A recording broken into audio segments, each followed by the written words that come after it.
Hello guys, I'm going to tell you two stories. First, there's a lady called Alice in the university and she takes an examination, say in mathematics for example. She does her very best, but she doesn't succeed. Then comes another subject, let's say chemistry.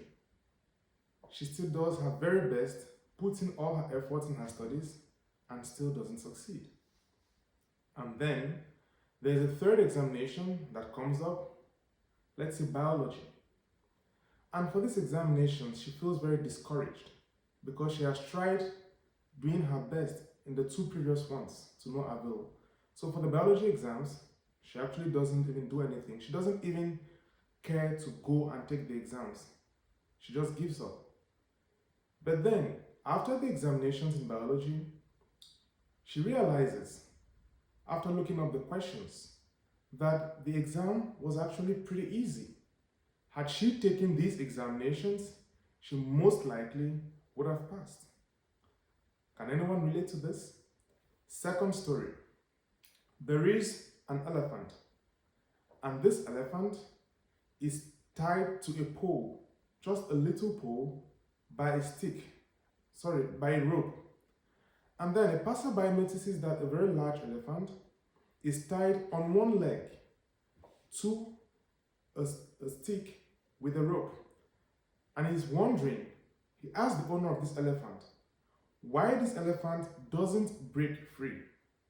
And the owner says that when the elephant was still a calf, it was usually tied to a stick with a rope. And at this point in time, since it was still a calf, it couldn't break free. It hadn't the strength to break free. So it has internalized this, and even as an adult elephant, being tied to a pole or a stick with a rope keeps it in place. It doesn't try to break free because it believes it lacks the strength to. What are we talking about? We're talking about learned helplessness. Learned helplessness is defined by the American Psychological Association as a situation in which someone, after having faced repeated stress or uncontrollable difficulties, decides not to take control when the opportunity presents itself.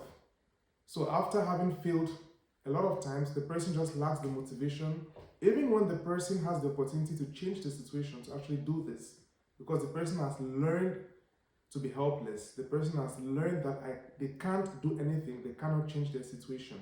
And so when the opportunity presents itself to change the situation, they feel like there's nothing they can do.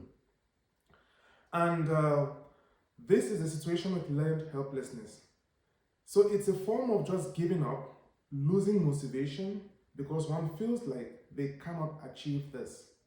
And even in children, it can be seen. It can be seen in many areas of life. In addictions, someone may struggle with an addiction so much so that at some point they feel like, I just have to accept this. This is me. There's no need to try. I cannot change this. However, what does one do in order to improve the situation, in order to let go of learned helplessness and actually improve their lives? I'm going to give you some tips that you can use. One, the first thing, when one notices that one is striving, repeatedly doing things, and nothing is changing, is to step back. The first thing is to take a step back. Take a step back and then reanalyze what may have gone wrong. Try to look at the steps that were taken. Imagine you're in front of a PC. You open your web browser and the page is not responding. And then you try hitting the refresh button and then the page still does not respond. And then suddenly you start hitting all buttons on the PC and then the screen of the PC freezes. This is the same thing that happens when we try insisting sometimes on things. Things actually freeze and nothing works. So the best thing to do is to take a step back and then try to look at what can be done differently, or what were the errors that were made, what can be changed. Secondly, a close second to the first point is that we can actually let go of the issue. Put it off. for a couple of minutes, a couple of hours. You can take a walk. You can even take some rest. Go to sleep. Sometimes, letting go of the issue momentarily helps the mind to relax, such that when we come back to face this problem, the solution suddenly presents itself before us. So first thing, take a step back. Secondly, let go of the issue momentarily and then revisit it at a later time. The third thing that one can do is to do things stepwise, gradually. Imagine that you had a full cow to eat by yourself. Are you going to put everything into your mouth at once? I guess not. You cannot do that. So what are you going to do? You're going to eat it gradually with little bites up until this animal is completed. By the way, the journey of 1,000 miles begins with a step. So doing things step by step, carefully, gradually, may appear slow. However, in the long run, it is much more accurate and is actually faster than hurrying up with things and then missing out on some steps or carrying out the wrong steps. Another thing that can be done is to constantly assess progress. From time to time, just take out a little time and observe what has been done, how much progress has been made, no matter how small. When one does this, one receives the motivation that they can actually do something, they can actually change something. And also, it helps one to actually move forward, though gradually, and to actually know where they are so that they can know where they are headed to. So we'll go over the steps again. First thing, we have to take a step back. Secondly, keep the problem momentarily and revisit it back later. Thirdly, we have to go gradually. Fourth, we have to get constant assessment of what we are doing.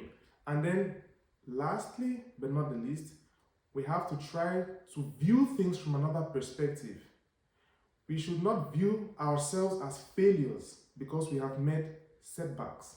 A setback is what it is. It's a setback. It's not a permanent situation. It's just a setback. It is not a failure. So when we meet setbacks, we can try to reframe our mind, see them as temporary roadblocks, which require us to either change course or to change action. And once we can reframe this perspective, it is going to help us to develop the requisite resilience that is needed to overcome learned helplessness. Hope you enjoyed this video. You can go down in the comment section, place a comment, you can share the video, and then you can visit the website if you want to know more and if you think you're in need for some consultation or some help. Thank you very much and have a nice day. Bye.